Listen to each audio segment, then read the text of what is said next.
그대 마음속에 분노가 고여들거든 바람이 잔잔한 날에도 마음속 깊은 곳에서는 불꽃이 일렁입니다. 누구도 그것을 막을 수는 없죠. 태어난 순간부터 우리는 감정이라는 이름의 불씨를 품고 살아갑니다. 기쁨도 슬픔도 그리고 분노도. 오늘 저는 여러분께 그 분노 이야기를 드리려 합니다. 누군가 억울한 일을 당했을 때, 뜻하지 않은 배신을 마주쳤을 때, 혹은 그저 세상이 자신의 뜻대로 흘러가지 않을 때, 우리는 모두 그 이글거리는 감정 앞에 서본 적이 있죠. 분노란 무엇일까요? 단순히 화를 내는 일, 얼굴이 붉어지고 목소리가 높아지는 일? 아닙니다. 분노는 인간의 가장 생존 본능 중 하나입니다. 맹자는 말했습니다. 측은지심은 인의 단서요. 부끄러움과 악에 대한 마음은 의로움의 단서이며 옳고 그름을 판단하는 마음은 지혜의 단서이다. 즉, 옳고 그름을 가리는 시비지심. 이것이 바로 분노의 씨앗입니다. 부당한 것에 분노할 줄 아는 마음. 그것은 인간이기에 가능한 고귀한 능력입니다. 세상을 살아가다 보면 우리는 때때로 많은 분노와 부닥치게 됩니다. 모든 사람이 자신의 뜻과 같이 움직여줄 리는 없는 노릇이죠. 그것은 어쩌면 지극히 당연한 일입니다. 사람마다 살아온 길이 다르고 바라보는 곳이 다르며 품고 있는 꿈이 다릅니다. 그러니 충돌은 필연이요. 분노는 그 충돌의 자연스러운 결실인 것입니다. 우리 선조들도 이미 알고 있었습니다. 아니 땐 굴뚝에 연디날까. 분노에는 반드시 이유가 있습니다. 까닭없는 분노는 없습니다. 그러므로 분노를 느끼는 자신을 탓하기 전에 그 분노가 무엇을 향하고 있는지 먼저 들여다볼 필요가 있습니다.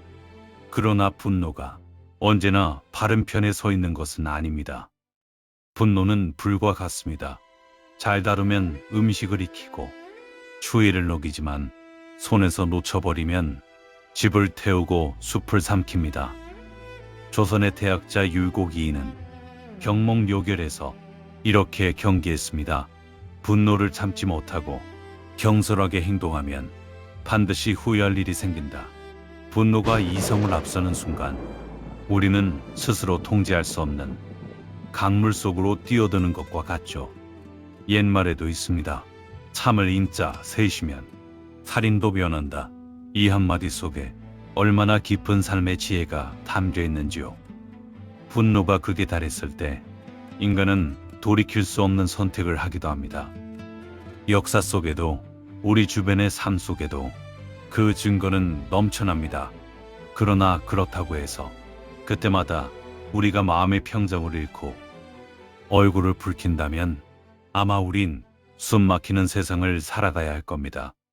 분노를 불태울 때마다 우리의 심장도 함께 타들어갑니다. 뇌는 굳어지고 관계는 끊어지며 남는 것은 재뿐입니다. 지독히 분노가 일거든 우리 인생이 얼마나 덧없는가를 생각해 보세요. 서로 사랑하며 살기에도 부족한데 이렇게 아웅다웅 싸우며 살아가기엔 우리 인생이 길지 않습니다. 동의보감에는 이런 구절이 있습니다. 대노는 간을 상하게 한다. 분노는 우리 몸의 기를 역류시켜 장기를 손상시킨다 했습니다. 몸이 먼저 그 대가를 치릅니다. 분노를 자주 품는 사람일수록 더 빨리 늙고 더 빨리 병드는 것은 결코 우연이 아닙니다. 그렇다면 우리는 어떻게 해야 할까요? 분노를 외면하는 것이 답일까요? 억지로 눌러 담는 것이 정답일까요? 아닙니다. 그것은 끓는 물을 뚜껑으로 막는 것과 같습니다. 언젠가는 반드시 넘쳐오릅니다. 퇴계 이황 선생은 평생 자신을 다스리는 공부, 즉 수기를 강조했습니다. 하루에 3번 자신을 돌아보라. 이것이 논어, 증자의 가르침입니다. 분노가 차오를 때 잠시 멈추고 스스로에게 묻는 것입니다. 이 분노는 정당한가? 이 분노가 나를 위해 무엇을 해주는가? 모름지기 세상은 자기 혼자서 살아나가는 것이 아닙니다. 백지장도 맞들면 낫다는 우리 속담처럼 인간은 본질적으로 관계 속에서 존재하는 사회적 존재입니다. 조화 속의 균형을 이루어가자면 서로가 언짢은 일이 있더라도 한 번쯤 참고 넘어가는 아량이 필요합니다. 아량. 이 단어를 잠시 가슴에 품어보십시오. 아량이란 상대를 위한 배려가 아닙니다. 그것은 오롯이 나 자신을 위한 선택입니다. 분노를 내려놓을 때 사실 가장 먼저 자유로워지는 것은 바로 나 자신이니까요. 하늘은 스스로 돕는 자를 돕는다고 했습니다. 마찬가지로 스스로의 감정을 다스릴 줄 아는 자에게 세상은 비로소 넓어집니다. 역사는 분노를 이긴 자들의 이야기를 우리에게 전합니다. 조선 중기의 명재상 황희정승은 평생을 온화한 성품으로 살았습니다. 아랫사람이 실수를 해도 결코 큰 소리 한 번 내지 않았다고 전해집니다. 누군가 그에게 물었습니다. 어찌 그리 화를 내지 않으십니까? 황희정승은 답했습니다.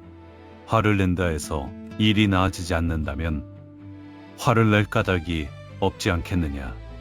얼마나 깊은 말씀입니까? 분노는 상황을 바꾸지 않습니다. 오직 우리의 선택과 행동만이 상황을 바꿉니다.